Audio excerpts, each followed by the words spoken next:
ஜெயரங்கன். எழுதியவர் ஜே.ஆர். ரங்கராஜு. அத்தியாயம் 1. காரியம் பெரிதோ வீரியம் பெரிதோ. பகுதி 3.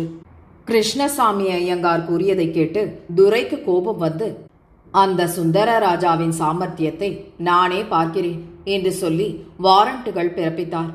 அப்போதும் வக்கீல் ஐயங்கார் அவர்கள், இவ்வாரண்ட்டுகளுக்கு எவரும் அகப்படப் போவதில்லை.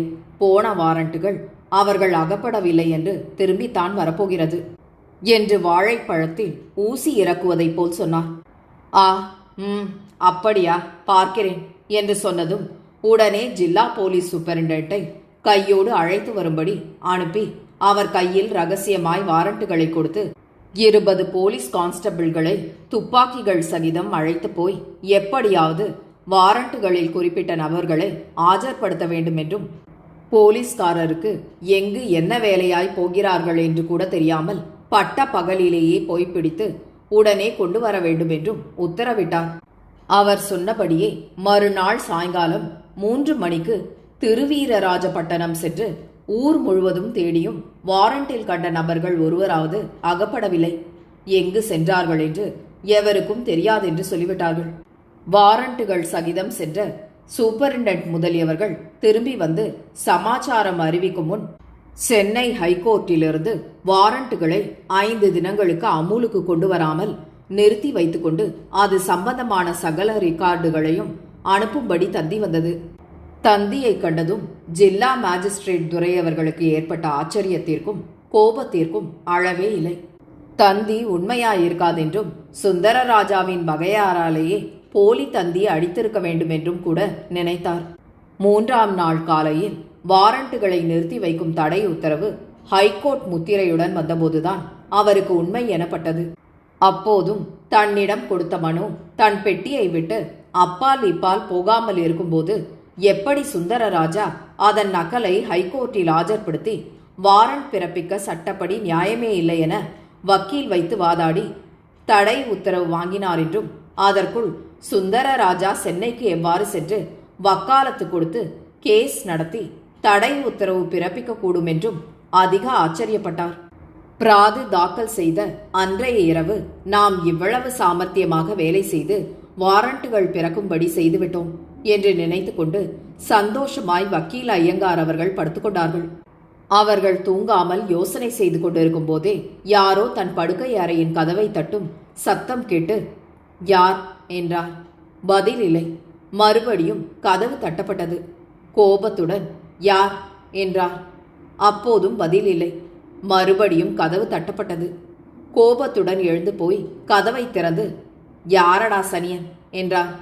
சனியன் என்று சொல்லி வாய் மூடும் முன் 20 தடியர்கள் உள்ளே புகுந்து அவர் வாயில் துணி அமுக்கிவிட்டு, நீ இப்போது சனியன் என்றாய். எப்போது சீதாராம சாஸ்திரி உன் வீட்டில் கால் வைத்தானோ அப்போதே உனக்கு சனியன் பிடித்ததென்பதை அறியாயோ என்றதும் அவர் சம்சாரத்தையும் பயமுறுத்தி கூச்சல் போடாதபடி செய்து இருவரையும் நைய புடைத்து வீட்டில் இருந்த நகைகள், ரொக்கம், துணிமணிகள் முதலியவற்றை எடுத்துக்கொண்டு திருடர்கள் போய்விட்டார்கள். திருடர்கள் போன அரை மணி நேரத்திற்கப்பால் ரோந்து வந்த போலீஸ்காரன் எப்போதும் பூட்டியிருக்கும் கதவு திறந்திருப்பது கண்டு எட்டி பார்த்தான். அங்கு காவல் இருக்கும் வேலையாட்கள் கட்டப்பட்டு வாயில் துணி அமுக்கி கிடக்க கண்டு தனது பிகிலை ஊதினான். 4 போலீசார் வரவே எல்லோருமாக போய் கட்டப்பட்டு கிடந்தவர்களையெல்லாம் அவிழ்த்துவிட்டு இன்ஸ்பெக்டருக்கு உடனே சமாச்சாரம் தெரிவிக்க அவர் வந்து விசாரணை செய்து பதிவு செய்து கொண்டு அவ்வூரில் உள்ள அனுமானப்பட்ட திருட்டு நபர்களுடைய வீடுகளையெல்லாம் அப்போதே போய் சோதித்தார். துப்பும் துலங்கவில்லை. திருடு போன சாமான்களும் தென்படவில்லை. இன்ஸ்பெக்டர் இரவு முழுவதும் சுற்றித் திரிந்து எவ்வித உபகாரமும் இல்லாமல் அலுத்து வந்து அப்போதுதான் தலையை கீழே போட்டார். கலெக்டரும் ஜில்லா மேஜிஸ்ட்ரேட்டுமான ஸ்காட் துரை அவர்கள் வீட்டில் திருடு போயிருப்பதாயும் உடனே வரும்படி உத்தரவு வந்திருப்பதாகவும் ஒரு கான்ஸ்டபிள் வந்து கூப்பிட்டான். கஷ்டத்தோடு எழுந்து உடுப்புகளை மாட்டிக்கொண்டு கலெக்டர் வீட்டில் போய் பார்க்க பால் கறக்கும் பசுக்கள் 2. காலையில் துரை அவர்கள் எழுந்ததும் சவாரி செய்யும் குதிரை, சீமையிலிருந்து கொண்டு வந்து வளர்க்கும் 2 பன்றிகள், 20 கோழிகள், 12 வாத்துகள், 5 வான்கோழிகள், பங்களாவிலிருந்த பல சாமான்கள் திருடு போயிருப்பதாக தெரிந்தது. பசுக்கள், குதிரைகள், பன்றிகள் முதலியவற்றின் காலடிகளை தொடர்ந்து பார்த்து எங்கே கொண்டு போகப்பட்டதென்று பார்க்கலாம் என்று தொடர்ந்து சென்றதில் தாமிரவர்ணி ஆற்று வரையில் காலடிகள் நன்கு தெரிந்தன. மணலில் காலடிகள் நன்றாய் தெரிய வேண்டியிருக்க தண்ணீர் சமீபத்தில் போனது முதல் அப்பால் காலடிகளே காணும். அங்கு போனதும் வெட்டி எங்கேயாவது புதைத்திருக்க கூடுமோ என்று தேடி பார்த்ததிலும் ஒன்றும் துலங்கவில்லை. கலெக்டர் துரை அவர்களுக்கு தன் வீட்டில் திருடு போனது ஒரு அவமானம். தான் பிறப்பித்த வாரண்ட்டுகளுக்கு தடை உத்தரவு வந்ததும் மற்றொரு அவமானமாக எண்ணி வருந்தி கொண்டு அந்த ஜில்லாவிலேயே பிறந்து வளர்ந்து அதிக அனுபவம் உள்ளவரும் சர்க்காராலும் ஜில்லாவாசிகளாலும் நன்கு மதிக்கப்பட்டவருமான டெப்புட்டி மேஜிஸ்ட்ரேட்டை வரவழைத்து அவரிடம் நடந்த விஷயங்களை தெரிவித்தார். அவர் எல்லா விஷயங்களையும் முன்கூட்டியே அறிந்திருந்தும் அப்போதுதான் புதிதாய் கேட்பவர் போல விவரமாயும் சாந்தமாயும் கேட்டு அறிந்து கொண்டார். தாங்கள் சொன்ன விஷயங்களையெல்லாம் தெரிந்து கொண்டேன்.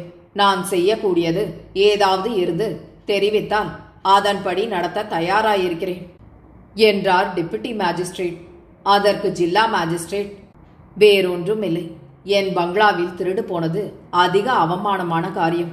எப்படியாவது துப்பு துலக்கி திருடர்களை தண்டிக்க வேண்டியது அவசியம் என்றார். அதற்கு டெபுட்டி மேஜிஸ்ட்ரேட், உண்மைதான், போலீசார் துப்பு துலக்கி கொண்டு வந்தால் நாம் கட்டாயமாய் தண்டிக்கலாம் என்றார். அதை கேட்ட ஜில்லா மேஜிஸ்ட்ரேட், என் பெஞ்சாதியின் பெற்றோர் தங்கள் ஞாபகார்த்தமாய் கொடுத்து அனுப்பிய சீமை பன்றிகள் காணாமற் போனது அதிக வருத்தத்தை உண்டாக்கக்கூடிய விஷயமாயிருக்கிறது. எந்நேரமும் என் சம்சாரம் அவைகளை பற்றி நினைத்து நினைத்து விசனப்படுகிறாள். எவ்வளவு சமாதானம் சொன்னாலும் கேட்க மாட்டேன் என்கிறாள்.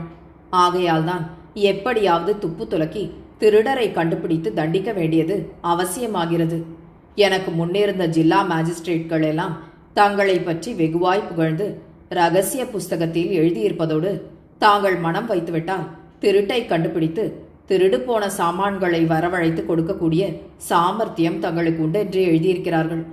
ஆகையால் தாங்கள் துப்பு துலக்கி திருடரை தண்டனை அடையும்படி செய்வீர்கள் என நம்புகிறேன் என்றார். அதற்கு டெப்டி மேஜிஸ்ட்ரேட், நான் திருடர் கூட்டத்தில் சேர்ந்திருந்தால் ஒழிய என்னால் எப்படி அவ்வாறு செய்யக்கூடும் என்று கேட்டார். உடனே ஜில்லா மேஜிஸ்ட்ரேட், இந்த ஜில்லாவில் உள்ள எல்லா வகுப்பாரும் தங்கள் வார்த்தைக்கு குறுக்காக பேச மாட்டார்களாம். தாங்கள் திருடரை கூப்பிட்டு திருடு போன சொத்தை கொண்டு வந்து ஒப்புவிக்கும்படி சொன்னால் அவ்வாறு செய்வார்கள் என்றும் முன்னால் ஒரு சந்தர்ப்பத்தில் தாங்கள் அவ்வாறு பெருத்த உபகாரம் செய்ததாக இப்போது கவுன்சில் மெம்பராயும் அப்போது கலெக்டராயும் இருந்த சர் ஹென்றி மார்டின் விண்டர் பாதம் துரை எழுதி வைத்திருக்கிறாரே என்றார். அதற்கு டெப்டி மேஜிஸ்ட்ரேட், எவராலாவது அவ்வாறு செய்ய சாத்தியப்படும் என்பதாக தாங்கள் நம்புகிறீர்களா என்றார். உடனே ஜில்லா மேஜிஸ்ட்ரேட், நம்புவதற்கு இடமில்லைதான். மற்றவைகள் எப்படி தொலைந்து போனாலும் என் பெஞ்சாதியின் பன்றிகளாவது வந்து சேர்ந்தால் பெருத்த உபகாரமாயிருக்கும். எப்படியாவது அவைகளை துப்பு துலக்கி கொண்டு வந்து சேர்க்க பிரயாசைப்பட மாட்டீர்களா என்று கேட்டார். அதற்கு டெப்டி மேஜிஸ்ட்ரேட், போலீஸ்காரர் இதுவரையில் அபாரமான கஷ்டம் எடுத்துக்கொண்டு வேலை செய்து வருகிறார்கள். அவர்கள் அனுப்பிய ரிப்போர்ட்டிலிருந்து பசுக்கள், பன்றிகள், குதிரை முதலியன கொல்லப்பட்டு எங்கோ புதைக்கப்பட்டு இருக்க வேண்டும் என்று ஆற்றங்கரையில் சிந்தியிருக்கும் இரத்த அடையாளங்களை கொண்டு யூகிக்கிறார்கள். ஆகையால் அவைகளை கொன்றிருந்தால் அவைகள் திரும்பவும் எவ்வாறு உயிருடன் வரக்கூடும் என்றார். அதற்கு ஜில்லா மேஜிஸ்ட்ரேட், தாங்கள் மனப்பூர்வமாய் பிரயத்தனம் செய்து பாருங்கள். உயிருடன் இருந்தால் வரட்டும், இல்லாவிட்டால் போகட்டும்.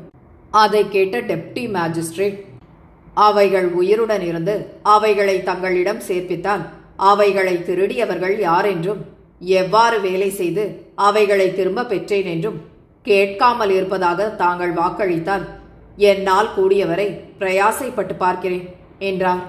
அதற்கு ஜில்லா மேஜிஸ்ட்ரேட், அப்படி கண்டுபிடித்து விட்டால் திருடர்களை கண்டிப்பது நியாயம்தானே, அதற்காக ஏன் என்னை வாக்களிக்க சொல்கிறீர்கள் என்றார். அதற்கு டெப்டி மேஜிஸ்ட்ரேட், திருடியவர்கள் உண்மையில் வேறாக இருப்பார்கள். எனக்கு துப்பு துலக்கப்பட்டவர்கள் வேறு ஆசாமிகளாய் இருப்பார்கள்.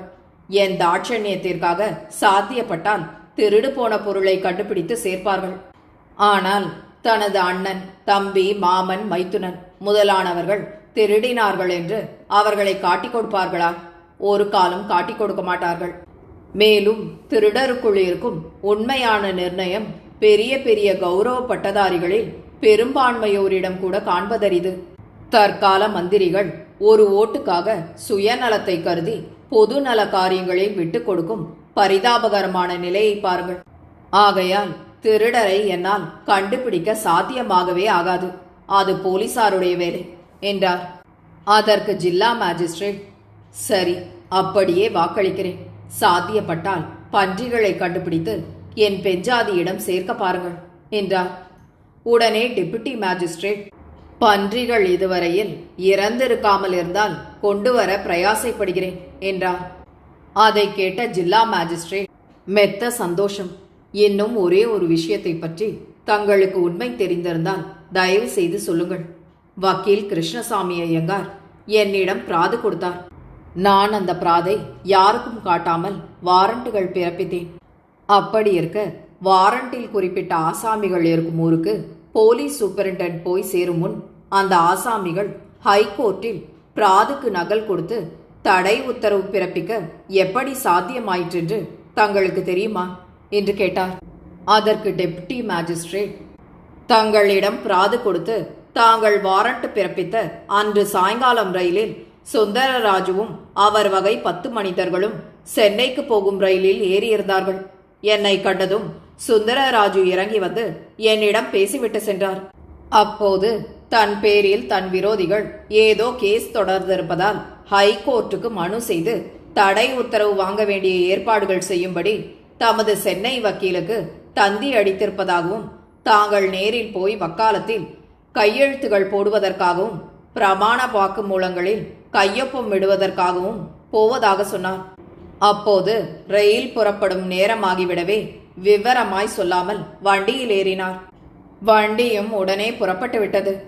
இப்போது தாங்கள் சொன்னதின் பேரில்தான் தங்கள் உத்தரவுக்குத்தான் தடை உத்தரவு வாங்க போனதாக தெரிகிறது என்றார். உடனே ஜில்லா மேஜிஸ்ட்ரேட், ஆனால் என் பங்களாவில் திருடு போன போது சுந்தரராஜாவும் அவர் வகை ஆட்களும் இங்கில்லையோ என்று கேட்டார். அதற்கு டெபுட்டி மேஜிஸ்ட்ரேட், திட்டமாய் அவர்கள் இங்கில்லை என்றே சொல்லலாம். எப்படியெனில் நான் அவர்கள் ரயிலில் போனதை பார்த்தேன். மறுநாள் இரவு அவர்கள் வக்காலத்திலும் பிரமாண வாக்குமூலத்திலும் கையொப்பம் விட்டிருக்கிறார்கள் என்று ரெக்கார்டிலிருந்து தெரிகிறது.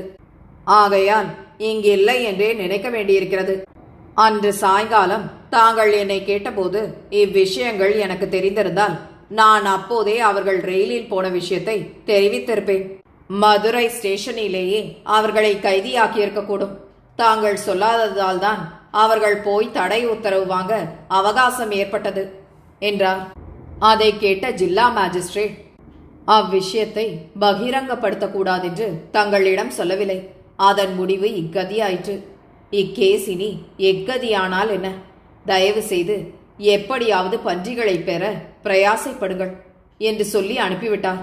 டெப்டி மேஜிஸ்ட்ரேட் என்ன ஏற்பாடுகள் செய்கிறார்கள் என்று கண்டறிவதற்காக டெப்டி மேஜிஸ்ட்ரேட்டின் ஆர்டர்லிகளில் தனக்கு நம்பிக்கையுள்ள 3 2 ரகசிய போலீஸ் துப்பறிபவர்களிடமும் டெபுட்டி மேஜிஸ்ட்ரேட் அவர்களுக்கு தெரியாமல் கவனித்து அவர் எவர்களை வரவழைத்து இவ்விஷயம் பேசுகிறார் அல்லது யார் யாருக்கு இவ்விஷயத்தை பற்றி கடிதங்கள் எழுதுகிறார் என்று தனக்கு தெரிவிக்கும்படி அவர் சென்ற 1 மணி நேரத்திற்குள் திட்டப்படுத்தி அனுப்பினார். அது முதல் டெபுட்டி மேஜிஸ்ட்ரேட் காலை எழுந்தது முதல் படுத்துறங்கும் வரையில் அவர் காரியாதிகளை துப்பறிவோர் கவனித்து வந்ததோடு தூங்கின பின் எழுந்து எங்காவது போகிறாரா அல்லது எவரிடமாவது பேசுகிறாரா என்றும் அதி ஜாக்கிரதையாக கவனித்து வந்தார்கள்.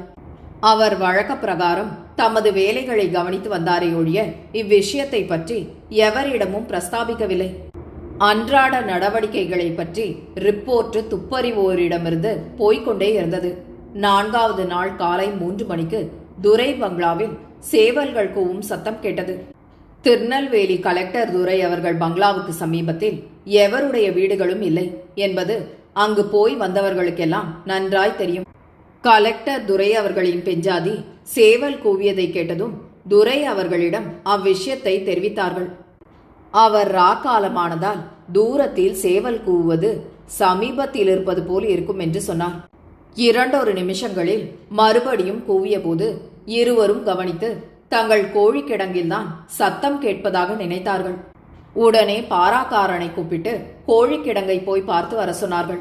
அவன் போய் பார்த்து வந்து, காணாமற் போன கோழிகளைப் போல்தான் இருக்கின்றன, திருடர்கள் திரும்பவும் கொண்டு வந்து விட்டுவிட்டார்கள் போலிருக்கிறது என்று சொன்னான். உடனே துரையும் துரைசாணியும் வெளியில் வரும் உடைகளை அணிந்து கொண்டு இன்னும் 4-5 வேலைக்காரரை எழுப்பிக் கொண்டு வந்து கோழிகளை ஒவ்வொன்றாய் வெளியில் எடுத்து பார்க்க திருடு போன கோழிகளில் ஒன்று கூட குறையாமல் சரியாயிருந்தன. அவர்கள் இருவரும் ஆச்சரியப்பட்டு, பன்றிகளும் வந்துவிட்டனவோ என்று பன்றிக்கிடங்கை திறக்க சொன்னார்கள். திறந்து பார்க்க பன்றிகளும் வழக்கம் போல அங்கிருந்தன. அப்பால் குதிரை இலாயத்தை பார்க்க குதிரையும் இருந்தது. மாட்டு கொட்டகையை பார்க்க அங்கு பசுக்கள் கட்டப்பட்டிருந்ததோடு பங்களாவிலிருந்து திருடு போன சாமான்களில் ஒன்று கூட குறையாமல் ஜாதிக்காய் பெட்டிகளில் பந்தோபஸ்தாய் வைக்கப்பட்டிருந்தன. இவைகள் உண்மையாய் நடந்தேறிய சம்பவங்களா அல்லது கனவில்தான் காண்கிறோமா என்னும் சந்தேகம் கூட துரை அவர்களுக்கு உண்டாகி கண்களை நன்றாய் துடைத்து கொண்டு பார்த்தும் தனக்குத்தானே கேட்டும் கனவும் அல்ல நினைவும் அல்லவென்றும் உண்மையாய் நடந்தேறியிருக்கும் சம்பவங்களை என்றும் அறிந்தும் ஒரு சேவகனை அனுப்பி டெபுட்டி மேஜிஸ்ட்ரேட்டையும் போலீஸ் சூப்பரிண்டென்ட்டையும் அழைத்து வர சொன்னார். அவ்விருவரும் அவைகளை கண்டு ஆச்சரியப்பட்ட போதிலும் சூப்பரிண்டென்டின் ஆச்சரியம் உண்மையானதென்றும் டெபுட்டி மேஜிஸ்ட்ரேட்டின் ஆச்சரியம் அபிநயமே என்றும் அவருடைய சொல் சக்தியால் தான் திருடு போன சாமான்கள் திரும்பி வந்தனவென்றும் ஜில்லா மேஜிஸ்ட்ரேட் அறிந்து கொண்டார். எல்லோரும் சென்றபின் டெபுட்டி மேஜிஸ்ட்ரேட்டை ஏகாந்தமாய் அழைப்பித்து துரைசாணியை விட்டு அவருக்கு அவர் செய்த அபார காரியத்திற்காக வந்தனம் அளிக்க சொல்லிவிட்டு தான் டெபுட்டி மேஜிஸ்ட்ரேட்டை வேவுக்காரரை வைத்து கவனித்ததாகவும் டெபுட்டி மேஜிஸ்ட்ரேட் அவர்களுக்கு கூட தெரியாமல் சாமர்த்தியமாய் வேலை செய்திருக்கிறார் என்றும் அவரை பற்றி தனக்கு முந்தைய கலெக்டர்களும் கவர்மெண்டாரும் கொண்டிருக்கும் நல்லெண்ணமும் கியாதியும் பொருத்தமுடையதே என்றும் புகழ்ந்து பேசினார். அவர் தான் ஒன்றும் செய்யாமல் இருக்கும்போது தன்னை இவ்வாறு புகழ்வது ஏளனம் செய்வது போல் ஆகும் என்று பேச்சை மாற்றிவிட்டார். அப்பால் கலெக்டர் துரை அவர்கள் டெபுட்டி மேஜிஸ்ட்ரேட்டின் இருக்கைகளை பிடித்துக்கொண்டு இப்பேற்பட்ட அபார விஷயங்கள் நடத்த எவ்வாறு சாத்தியம் என்று கேட்டார். அத்துடன் ஆட்களுடைய ஊர்கள் பெயர்கள் தெரிவிக்காமல் அவர் கையாண்ட முறையை மட்டும் தெரிவிக்கும்படி வெகுவாய் கெஞ்சி வேண்டிக் கொண்டார். அப்போது டெபுட்டி மேஜிஸ்ட்ரேட், ஐயா, இந்த ஜில்லாவில் பல இலாக்காக்கள் இருக்கின்றன. ஒவ்வொரு இலாக்காவிற்கும் ஒரு தலைமைக்காரர் உண்டு. அத்தலைமைக்காரர் திருடுவதும் இல்லை, திருடருக்கு ஒத்தாசை புரிவதும் இல்லை, திருட்டு சொத்துக்களை வாங்குவதும் இல்லை. அவருக்கு இருக்கும் திரண்ட ஐஸ்வர்யங்களே அவர்களுக்கு ஏராளமானது. அந்த இலாக்காவிற்குள் அந்த ஜாதியாரில் என்ன மன வித்தியாசங்கள் ஏற்பட்ட போதிலும் அவரிடம் சொல்லிக் கொள்வதும் அவர் செய்த தீர்மானத்திற்கு கட்டுப்படுவதும் வழக்கம்.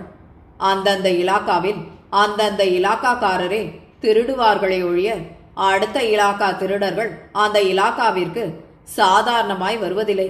பக்க இலாக்கா திருடர் அந்த இலாக்காவில் வந்து திருட வேண்டிய பிரமேயம் ஏற்பட்டாலும் அல்லது அந்த இலாக்காக்காரர் அடுத்த இலாக்காவின் ஒத்தாசை கோரி வரும்படி சொல்லியிருந்தாலும் அத்தலைமைக்காரர் மனப்பூர்வமாய் விசாரித்தால் உடனே அவருக்கு உண்மை உரைப்பார்கள்.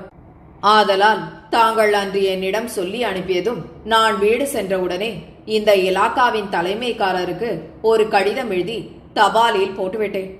நேற்று எனக்கு வந்த தபாலில் சாமான்கள் இன்று இரவு சேர்ந்து விடுவதாக பதில் கடிதமும் வந்தது என்றார். அதை கேட்ட ஜில்லா மேஜிஸ்ட்ரேட், துப்பறிவோர் நேற்று தங்களுக்கு வந்த கடிதங்களை எல்லாம் பார்த்ததாகவும் அதில் அப்பேற்பட்ட விஷயம் ஒன்றும் எழுதப்படவில்லை என்றும் ரிப்போர்ட் அனுப்பினார்களே, அவர்கள் சரிவர பார்க்கவில்லை போலிருக்கிறது. இவர்களை ரகசிய துப்பறியும் வேலையில் வைத்திருப்பதில் என்ன பிரயோஜனம் என்றார். அதற்கு டெபுட்டி மேஜிஸ்ட்ரேட், தாங்கள் நினைப்பது சரியல்ல. எனக்கு வந்த கடிதத்தில் நான் சொன்னபடி பகிரங்கமாய் எழுதப்படவில்லை. ஆகையால்தான் அவர்களால் கண்டுகொள்ளக்கூடவில்லை. எனக்கு மட்டும் விளங்கும்படி எழுதியிருந்தது. ஆகையால் தாங்கள் அவர்கள் பேரில் கோபப்பட காரணமில்லை என்றார். அதை கேட்ட ஜில்லா மேஜிஸ்ட்ரேட், துப்பறியும் வேலை செய்பவர்களுக்கு அவ்வாறு யூகித்தறிய சக்தி இல்லாவிட்டால் அவர்களை வைத்திருப்பதில் என்ன பிரயோஜனம்? எழுதப்பட்டவர்கள் நேராகவா எழுதுவார்கள்? எப்படியாவது சந்தேகித்திருக்கலாம் அல்லவா என்றார். உடனே டெபுட்டி மேஜிஸ்ட்ரேட், தாங்கள் அவர்களின் பேரில் குறை கூறுவது நியாயமல்ல. இப்போது நான் இவ்வளவு தூரம் தங்களுக்கு சொன்ன பின்னும் நேற்று எனக்கு வந்த கடிதங்களையெல்லாம் தங்கள் கையில் கொடுக்கிறேன்.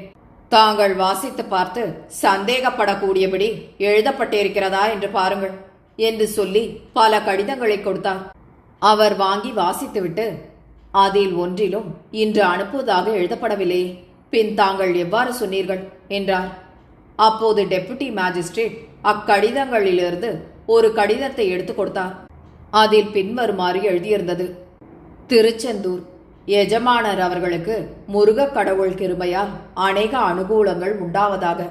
தங்கள் உத்தரவு பிரகாரம் வெள்ளிக்கிழமை இரவு கட்டாயமாய் யாதொரு குறைவும் இல்லாமல் முருகக் கடவுளுக்கு அர்ச்சனை செய்து விடுகிறேன். முத்தையர் என்று எழுதியிருந்தது. வாசித்ததும் திகைத்தார். அப்போது டெபுட்டி மேஜிஸ்ட்ரேட், நான் சுப்பிரமணிய சுவாமிக்கு வெள்ளிக்கிழமை இரவு அர்ச்சனை செய்யும்படி எந்த முத்தையரிடமும் சொல்லவில்லை. ஆதலால் அக்கடிதத்தை கண்டதும் தங்கள் சாமான்களை சரிவர சேர்த்து விடுவதாக எழுதியதாகவே அர்த்தம் கொண்டேன் என்றார். அதற்கு ஜில்லா மேஜிஸ்ட்ரேட், ஆனால் முத்தையர் என்ற பிராமணனா தலைமைக்காரன்? அவன் திருச்செந்தூரிலாயிருக்கிறான் என்று கேட்டார். அதற்கு டெபுட்டி மேஜிஸ்ட்ரேட், நான் முன்னமே ஒரு இலாக்காக்காரர் மற்றொரு இலாக்காவில் திருடுவதில்லை என்று சொல்லவில்லையா?